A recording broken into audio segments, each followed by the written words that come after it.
আজকে 15ই আগস্ট 1947 সালে আজকের দিনে 15ই আগস্টের দিনে আমাদের দেশ ইংরেজ থেকে স্বাধীনতা পায়। কিন্তু আপনারা জানেন কি আমরা আজও পর্যন্ত কোনো স্বাধীনতা পাইনি। যখন ইংরেজরা আমাদের দেশে রাজত্ব করতেন তখন কিন্তু আলাদা পরাধীনতা ছিল। ঠিক সেই রকমই এখন কিন্তু আমরা আলাদাভাবে পরাধীনতা হয়ে আছি। হ্যাঁ, হয়ে আছি, এটাই ঠিক। হ্যাঁ, কথাটা কিন্তু একদমই ঠিক। আমি পুলিশ, কিন্তু আমি রাস্তায় প্রত্যেকটা মানুষকে অসুবিধার মুখে ফেলি। সাধারণ মানুষের জন্য যখন তখন যাতায়াতের পথে নো এন্ট্রি লাগিয়ে দিই। মানুষের কোনো একটা বিপদের সময় আমরা টাকা কামানোর ধান্দা করি। ট্রাফিক মোড়ে শুধু শুধু জাম লাগিয়ে ফেলি। কোনো গাড়িওয়ালার দোষ না থাকলে তাকে আমরা দোষে ফেলি। কোনো গাড়িওয়ালা যদি ভুল পথে যায় সেই ভুলটা না শুধরে তাকে আমরা দোষারোপ করি এবং তার মোটা মোটা ফাইন কাটি। মোটা অঙ্কের মানুষের কাছে ঘুষ নেই।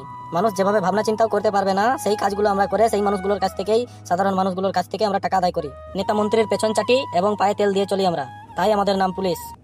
আমি একজন স্কুল টিচার। আমার কাজ আমার স্টুডেন্টদের শিক্ষিত করে তোলা। কিন্তু কিছু স্টুডেন্ট আমার কাছে টিউশনি আসে, তার জন্য শুধুমাত্র সেই স্টুডেন্টদেরকে আমি কোশ্চেন লিক করে দিয়ে দিই এবং সেই কোশ্চেনগুলো আমি ভালোভাবে রিভাইজ করাই, যাতে তারা বেশি কষ্ট না করে নাম্বার তুলে নিয়ে আসতে পারে।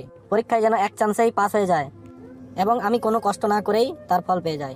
কিন্তু সেই কাজ করার জন্য যে সেই স্টুডেন্টের ভবিষ্যৎ অন্ধকার হয়ে আসে, আমি সেই কথা ভাবনা চিন্তা করি না। আগামী দিনে সেই ধরনের নতুন কোশ্চেন পেয়ে সেই স্টুডেন্ট যে তার উত্তর ফলাফল বার করতে পারবে না, আমি সেই চিন্তা না করেই সেই স্টুডেন্টটাকে কোশ্চেন লিক করে দিয়ে দেই। আমি আমার সাময়িক নাম কামিয়ে বেরিয়ে আসি, কিন্তু তারপর স্টুডেন্ট নিজের বুঝে করুক গা, আমি তার দেখতে যাওয়ার দায়িত্বে নেই। আমার কাছে টিউশনি পড়া স্টুডেন্টরা শুধুমাত্র আমার কাছেই নাম্বার পাবে, অন্য কোনো সাবজেক্টে নাম্বার তুলে আনার তাদের ক্ষমতা নেই, তাই আমার নাম মাস্টার। আমি একজন গ্রাম পঞ্চায়েত। আমার কাজ গ্রামকে সামলে রাখা, গ্রামের সব সুখ দুঃখ কষ্ট নিবারণ করা। কিন্তু যখন টাকা স্যাংশন হয়ে আসে সরকারের পক্ষ থেকে, তখন আমি সেই টাকা গাপ করে ফেলি। গ্রামের রাস্তাঘাট বা উন্নয়নের জন্য আসা টাকা আমি আমার বাড়ি ঘর দুয়ার তৈরি করতে লাগিয়ে ফেলি। একটা গ্রামে চাপাকল তৈরি করার জন্য যদি 70,000 টাকা লাগে, সেখানে আমি 2,70,000 টাকা বিল বানাই। কোনো পরিবার যদি অন্য পার্টির হয়ে কথা বলে, তার সরকার থেকে আসা বাড়ি বা পায়খানা বা বাথরুম এই সকলগুলো আমি নাম লিস্ট থেকে কেটে ফেলি। আমি শুধুমাত্র আমার প্রফিট বুঝি। গ্রামবাসীরা কিভাবে কষ্ট করে বেঁচে আছে, বছরের শেষে 5 বছরে যখন একবার ভোট হয় তখন কিভাবে কষ্ট করে এসে ভোট হয়, তোলাবাজি করি, সেটা একমাত্র আমিই জানি। আমি চাই না আমার গ্রামবাসী উন্নতি করুক, আমি উন্নতি করব। আমার গদি বেঁচে থাকবে তাহলেই হবে। আমি মিষ্টি মিষ্টি কথা বলে গ্রামবাসীকে ভুলিয়ে রাখি, তাই আমি গ্রাম পঞ্চায়েত। আমি একজন ডাক্তার। আমার মা বাবা না খেয়ে না দেয়ে আমাকে ডাক্তারি পড়িয়েছে। বড় কষ্টের পর আমি ডাক্তার হতে পেরেছি।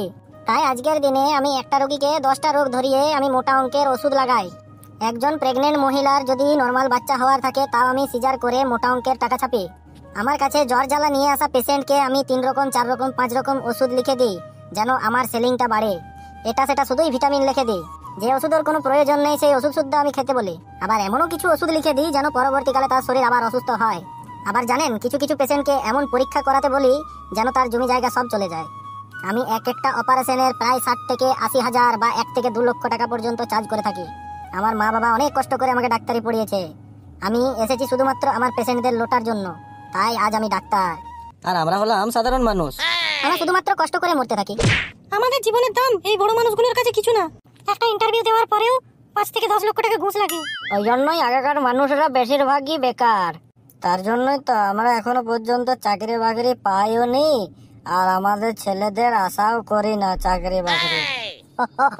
ওই জন্যই তো আমি মেয়া পটায় ঘুরে বেড়াই, শুধু শুধু কি স্কুল যাই না।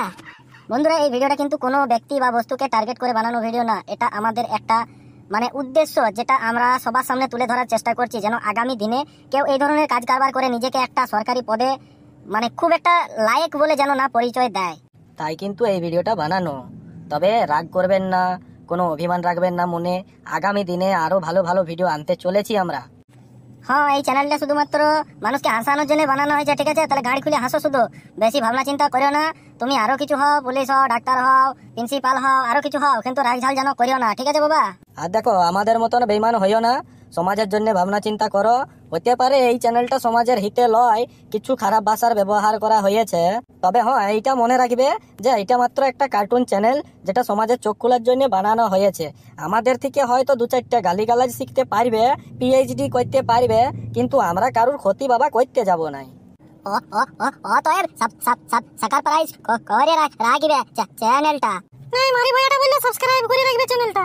হ্যাঁ, সাবস্ক্রাইব করে রাখবে চ্যানেলটা। আগামী দিনে ভালো ভালো ভিডিও আসতে চলেছে তোমাদের জন্য। তাহলে বলো সবাই মিলে, ভারত মাতা কি জয় জয়।